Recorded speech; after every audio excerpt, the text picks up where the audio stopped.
안녕하세요. 적당히 책방입니다.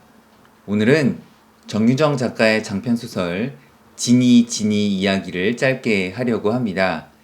이 책을 가지고 독서토론 모임을 가졌었거든요. 북 오브 파이라는 방송에서 자세히 책과 저자에 관한 소개를 한 뒤 여러 질문들과 각자의 생각을 나누어 보았습니다. 방송 링크는 화면 아래에 기록해 놓겠습니다.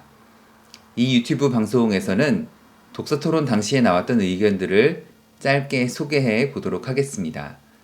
말씀드렸다시피 기본적으로 작가에 대한 소개, 책 줄거리, 등장인물들의 특징 등등은 팟캐스트 방송에서 자세히 다루었으니까 이 유튜브 방송에서는 생략하도록 하겠습니다.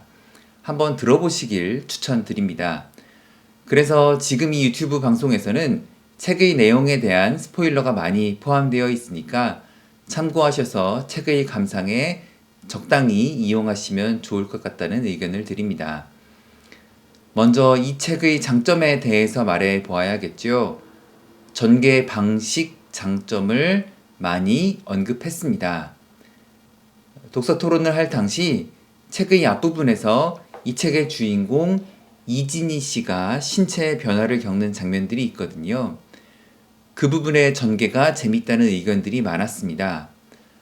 화자의 시점을 이동하면서 영화처럼 펼쳐지는 장면들의 묘사가 뛰어나다고 느꼈던 것 같습니다. 이 부분은 빠르게 잘 읽혀서 재밌다고 다들 느끼실 것 같습니다. 이 책에서 표현하는 주제의식 같은 것도 있습니다. 거기에 대해서도 이야기를 좀 해볼 수 있을 것 같습니다. 특히 생명과의 공감, 교감, 연대에 대한 주제를 이야기할 수 있는 것도 이 책 지니의 장점으로 볼 수 있을 것 같습니다. 유인원, 침팬지 같은 보노보와 외형적으로든 내면적으로든 교감하는 장면들이 이어지면서 생각해 볼 거리들이 있는 것 같습니다. 좀 다른 의견들로는 자신의 죽음을 바라보는 상상력에 대해서 높이 평가하는 이야기도 토론에서 나왔습니다. 다른 토론의 주제들도 이 책과 또 팟캐스트 방송에서 확인하시면 좋을 것 같습니다. 이 책에 보면요, 이진희라는 여성 주인공도 있고 또 한 명 김민주라는 남자 주인공도 있습니다. 이진희는 삶이 좀 고달픈 인물입니다. 하지만 악착같이 살아오면서 스스로 무언가를 조금씩 성취하기도 하고 삶에 기대가 있었던 인물이에요. 그런데 책의 이야기가 진행되면서 죽음에 대한 생각을 해야만 하는 상황에 놓이죠. 악착같이 삶에 대한 애착을 가지고 이어왔는데 죽음을 바라보게 되는 안타까운 상황이에요. 그런데 남자 주인공 김민주는 우리가 통상적으로 무기력한 루저라는 평가를 할 수 있는 인물이라고 생각합니다. 그런데 자신이 사회복무요원으로 일할 당시 시체를 염하는 일을 배웠던 경험이 있는 거예요. 그 경험을 바탕으로 누군가를 죽음으로 인도하는 역할을 부여한 것도 소설 구조에서 눈에 띄는 부분이라는 의견들도 나누었습니다. 굉장히 무능하다고 가족들로부터 지탄받는 사람이 있지만 시체를 처리하면서 생명에 관한 깊숙한 관념들과 의미들을 떠올리게 하는 역할을 한 것 같습니다. 이 김민주라는 캐릭터는 매우 독특하고 매력적인 설정이어서 책이나 방송에서 만나는 재미가 있을 것이라고 소개할 수 있겠습니다. 이 책 지니로 독서 토론을 하면서 이 책 말고 다른 책에 관해서도 연관해 생각해 볼 수 있었습니다. 이 책의 후반부에 자신의 죽음을 받아들이지 못하는 갈등을 읽고 톨스토이의 이반 일리치의 죽음이라는 책이 생각났다는 의견들도 있었습니다. 이반 일리치의 죽음에 나오는 주인공 이반 일리치도 자신이 죽게 되기 전까지 남의 죽음을 생각해 본 적이 없었던 사람이죠. 그런 이반 일리치라는 캐릭터를 연상하게 하는 부분도 이 책을 접하는 재미있는 관점이라고 생각합니다. 또 다른 책 이야기를 한번 해보자면 카프카의 변신도 생각났다고 하는 의견도 있었습니다. 아마 사람이 다른 생명체, 사람이 아닌 다른 생명체로 변하게 되는 것으로 인해 떠올린 책인 것 같습니다. 그리고 또 이 책을 사회 고발의 의미로 읽는다면 또 다른 여러 책들이 생각날 수 있을 것 같습니다. 우리 부고브파이 방송에서 초반에 다루었던 나는 초콜릿의 달콤함을 알지 못합니다 라는 책이 있습니다. 아마 이 책 지니지니의 배경에 아프리카 밀림지대가 나오는 부분과 연결점이 좀 있는 것 같습니다.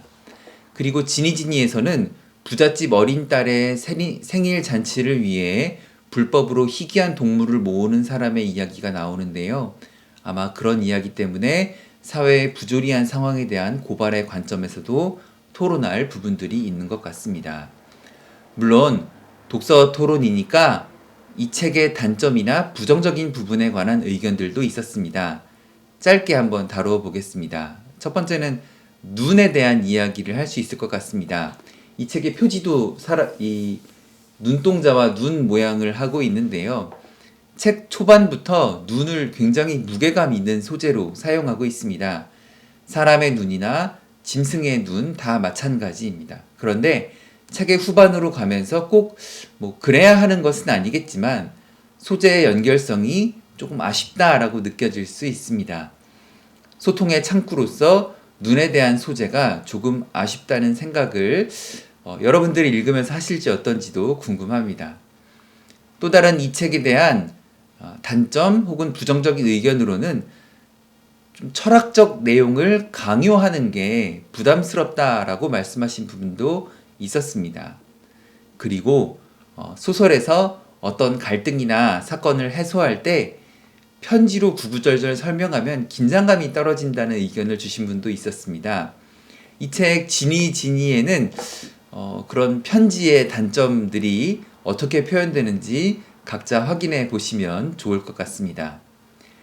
또 다른 이 책에 대한 단점이나 아쉬운 부분들은 팟캐스트 방송에서 확인하시면 어떨까 싶습니다. 마지막으로 이 책 지니지니를 읽고 독서 토론을 하면서 나왔던 질문들을 잠깐 언급하고 마치도록 하겠습니다.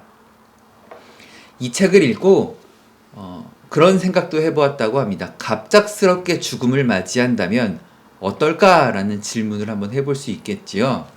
책을 읽거나 방송을 들으면서 한번 가지고 가볼 수 있는, 이 책의 끝까지 가지고 가볼 수 있는 질문이라고 생각합니다. 또 다른 패널분은 인간은 과연 자유롭게 자신을 살고 있는가라는 생각도 해보았다라고 합니다. 방송에서 어떻게 이런 질문들을 다루고 있는지 확인해 보시기 바랍니다. 첫 유튜브 방송인데 어떻게 시청하셨는지 의견이 궁금합니다. 많이 어색했고 많이 부족했을 것 같습니다. 그래도 응원해 주시고 편하게 의견들 남겨주시면 참고해서 더 좋은 독서토론 방송 만들어 보도록 하겠습니다. 시청해 주셔서 감사합니다.